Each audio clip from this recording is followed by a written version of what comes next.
I know it's here somewhere. Finally. Oh, it's time for the doctor.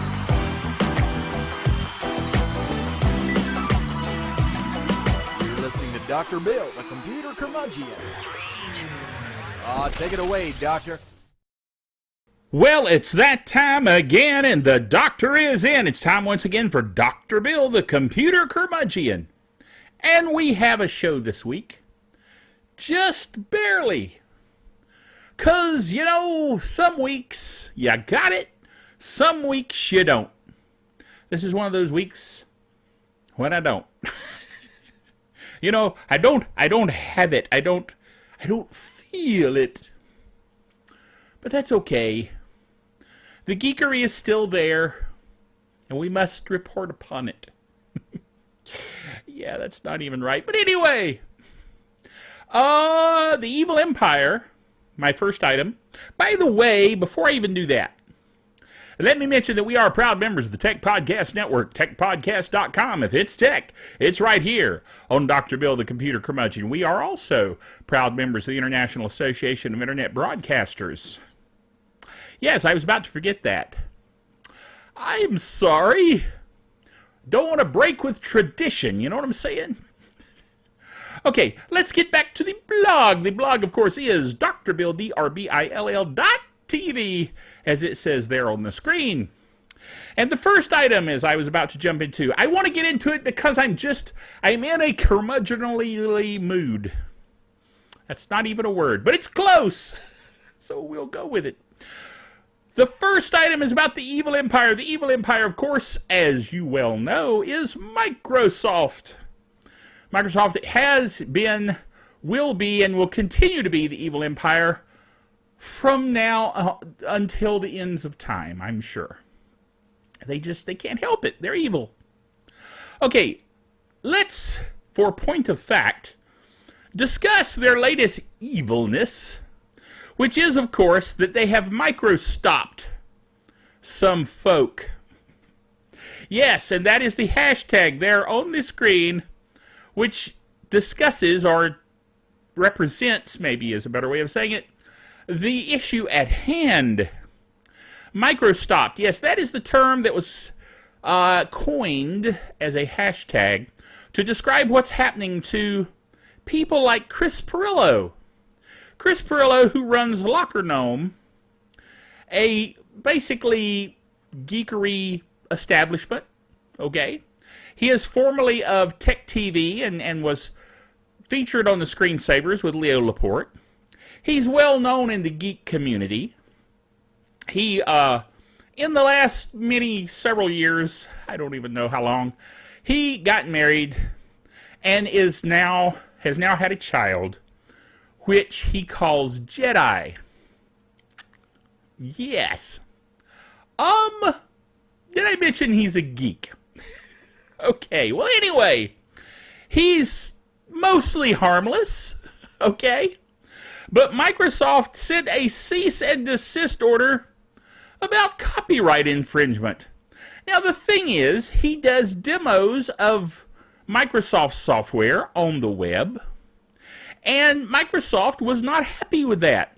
Now, Microsoft being a company that wants to sell stuff, kinda how they make their money, you know what I'm saying? You'd think they'd like it when people featured their software on their network, you know, podcast, netcast, whatever I'm trying to say. But no!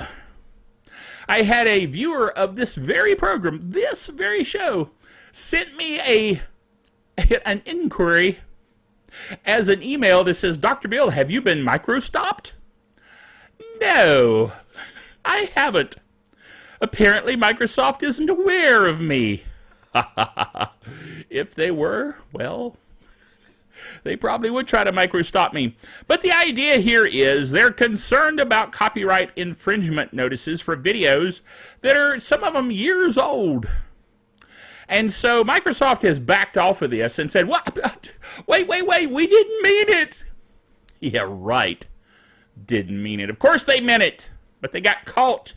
The geek community rose up and said, no, thou shalt not take Chris Pirillo down. Of course, they got all the money in the universe. Microsoft, that is. So, you know, they could, if they fought a legal battle, you'd be doomed. You know what I'm saying? So, Microstopped. It's a thing. Fortunately, a thing that has somewhat backed off. You know what I'm saying? So, we'll see if more people get Microstopped. Hopefully not me. Next item. Next item is that Crossover 14.0 is out. Now, Crossover, for those of you that aren't quite aware, is basically the professional purchased version of wine. No, not the kind you drink. Wine. Windows is not an emulator. Wine. Yes, well, it's not exactly an emulator, but it allows Linux to call Windows APIs, which allows Windows programs to run on Linux, which is pretty sneaky if you ask me. It's kind of neat and tricky. Of course, I like it. And I have actually used it to run eSword, my favorite electronic Bible, e-sword.net. It's only a Windows program, but if you want to run it on Linux, which I do, as a matter of fact, my PC there in the living room is running Peppermint Linux. Peppermint Linux, of course, as I've mentioned before, is right out of good old North Carolina. And it's an awesome version of Linux based on Debian. And I have Wine installed. Matter of fact, just the generic plain old version, open source version of Wine installed on my Peppermint box. And then I installed eSword and voila, it just works. How cool is that? Windows software running on Linux. Now, Crossover is the official supported purchased version of Wine. They have released Crossover 14 for OS X users. Of course, I'm a Mac user as well. OS X users and for Linux. It also works, as a matter of fact, one of the reasons for its release is that it works with the latest version of OS X, which is Yosemite, which is, as I was explaining coming home from church this morning, this is a Sunday as I record this, to my wife and son, that it's Yosemite because Yosemite is a big rock. Rock. And of course, you like the picture here. And of course, OS X, the new version, Yosemite version, is as solid as a rock. Yeah, you got it. Okay, that's what they're trying to imply there. So anyway, but it is new. I just installed it this afternoon on my MacBook Pro. And it's running quite nicely. It is different looking. It's flatter. That seems to be the new thing, is flatness. Not the, three-dimensional looking bubbly kinds of things, but no. Flat. It's a thing. What can I say? Anyway, it works, though, and it's quite good. So, I said all that to simply say that this new version of Crossover, version 14, does support Yosemite. So there you go. Now, it says it is, let me go back. Windows applications can be launched directly from Crossover itself, and Crossover presents simple icons you can drag to your OSS dock as shortcuts to your favorite Windows applications, which is very handy. Managing Windows applications on your Mac is easier than ever with Crossover 14. For Linux users, Crossover has a powerful new automatic configuration feature which will detect, download, and install system components necessary to run Windows applications. Crossover includes a database of what packages are needed by which Windows applications on which Linux distributions. In other words, it's basically smart. I like my software to be smart. I don't want to muck around in hyperspace. You know what I'm saying? Yes, I know it's technically a Hitchhiker's reference, but actually there was a hyperspace in the Mac world. It's kind of nostalgic, you know what I'm saying? But anyway, never mind. The point is, it's cool. So you should check it out. Whoa! That, of course, is the drum roll that Fred played for us for the Geek Software of the Week. Geek Software of the Week this week is Proxmox. I know it sounds like maybe some kind of disease. know. Or maybe a drug to fight the disease. I don't know. Proxmox. To be officially fair, it is Proxmox SE. Yes, is it SE? Let me scroll a bit here. VE. Virtualization environment. I knew SE didn't sound right. Where am I getting SE? Oh. Yes, well, Fred may be right. I'm not sure. The point is VE. Proxmox VE, as it says there on the screen. VE stands for Virtualization Environment. Now, this is unusual, I actually have a video demo of Proxmox. Now, before I show it, let me explain it to you. If you're looking for a virtualization environment, which is actually essentially its own Linux distribution, you install it on your hardware, your server hardware, and then you get into it with a web interface, which is this is what's interesting. This is what VMware is moving to manage their environment, is a web-based client. Well, Proxmox already has it. And it's actually quite interesting. So let's go into the demo right now. All right, we are looking at Proxmox Virtual Environment. This was recommended by one of our listeners, viewers, and I am actually very impressed with this. As you can see, I have an installation going here of Microsoft Windows 7, and I like this because I can move the console right over here and I can watch the CPU and memory usage right as the installation is going on.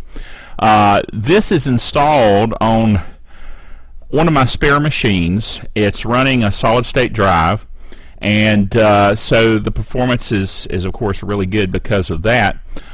In a real-world environment, Proxmox would be used on different systems with shared storage to give you a full virtualization environment and the ability to migrate between hosts for maximum uptime. But here, in this particular environment, for testing, I'm actually very impressed with how this works. You can come over here and see your hardware, your various options, task history that you basically are logging what's going on. Then you can do backup, actually do backup and do snapshots from here. It has a firewall, various permissions.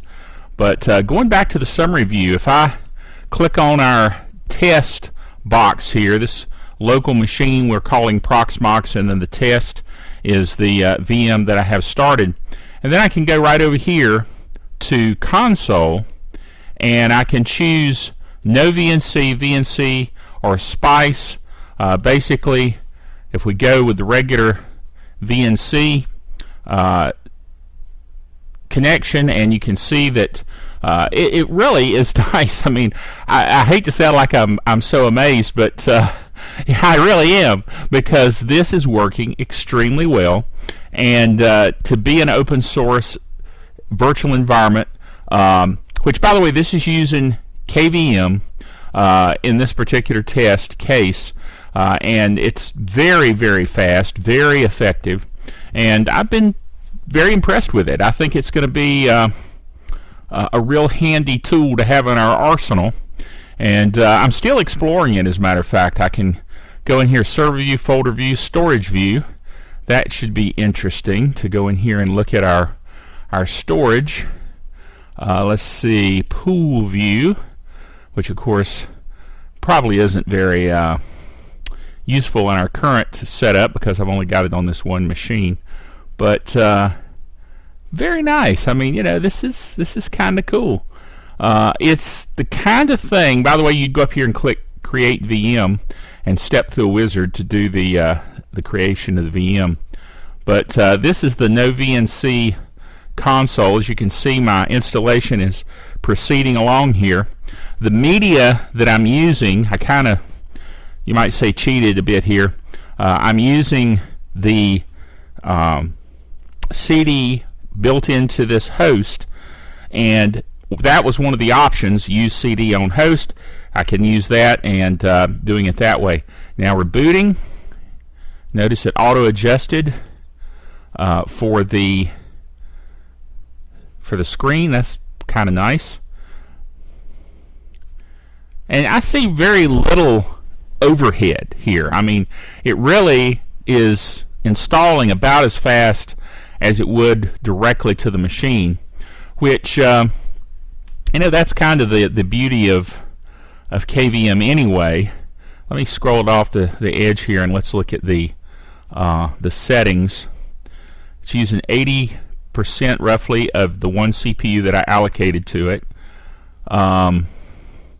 Managed by high availability. That's kind of interesting. CPU usage.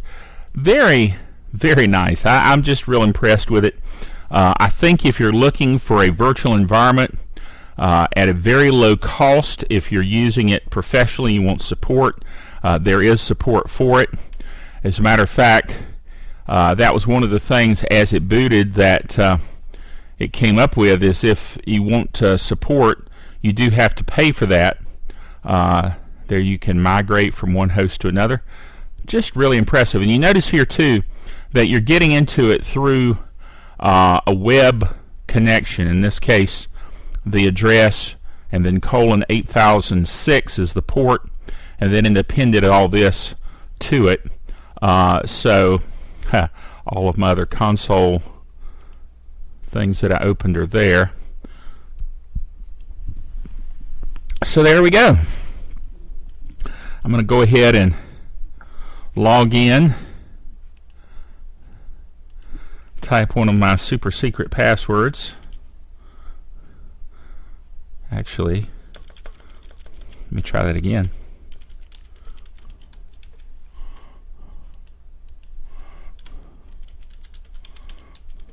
There we go.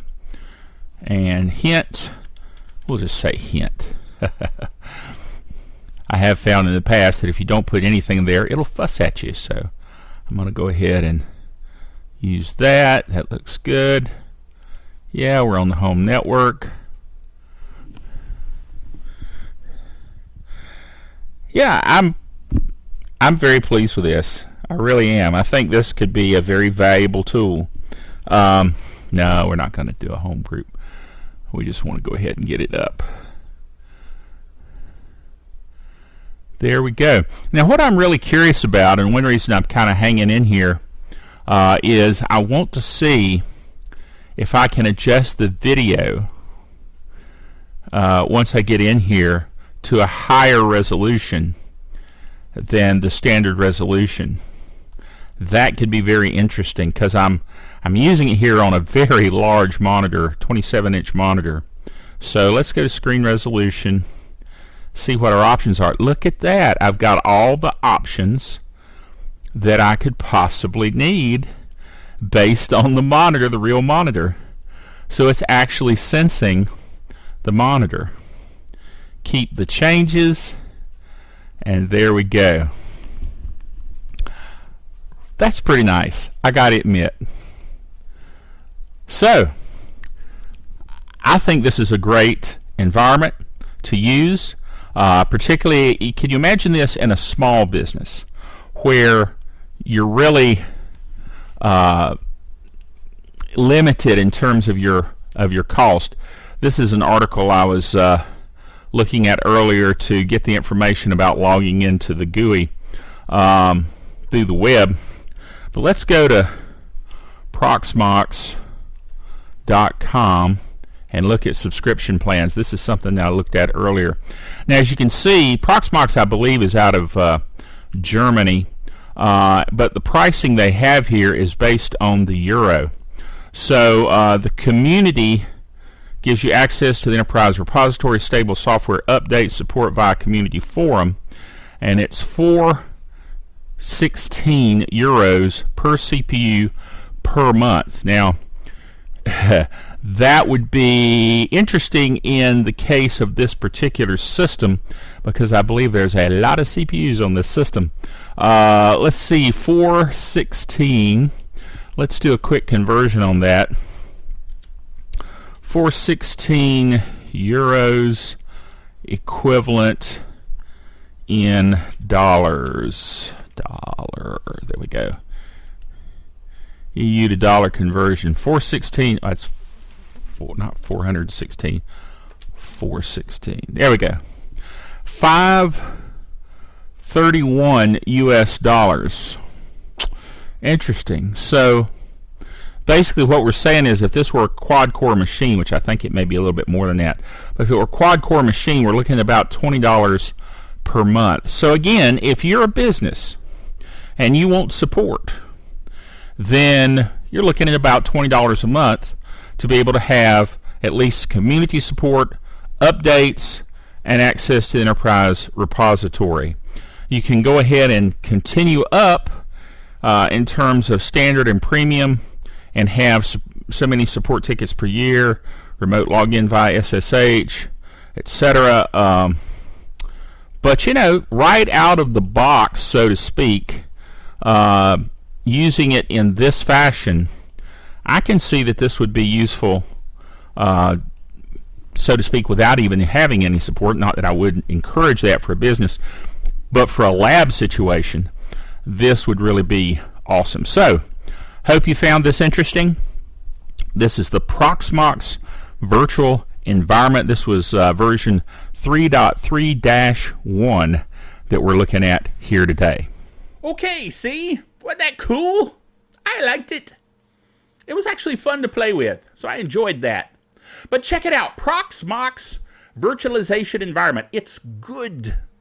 I really enjoyed playing with it. Now, I was going to show you Microsoft's Windows 10 preview, but I tried to install it in VirtualBox, and here's what happened.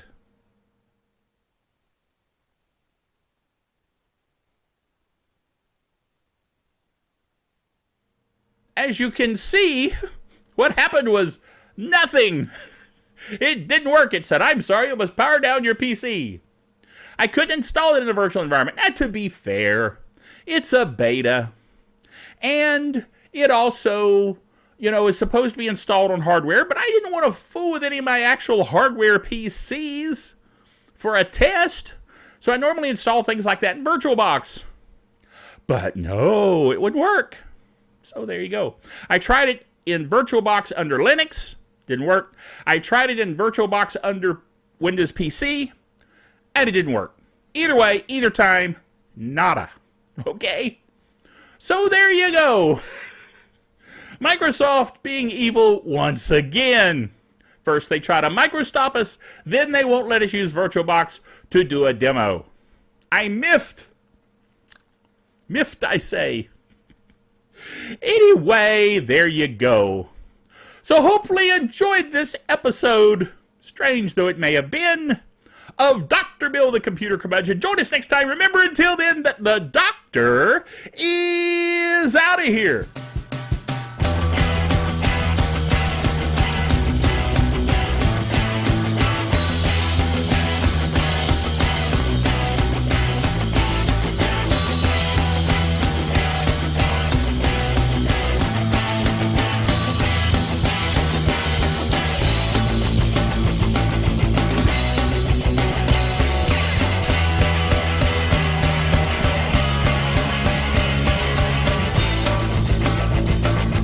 Dr. Bill the Computer Curmudgeon is a production of DrBillBailey.net with all the honors, rights, and privileges thereunto appertaining.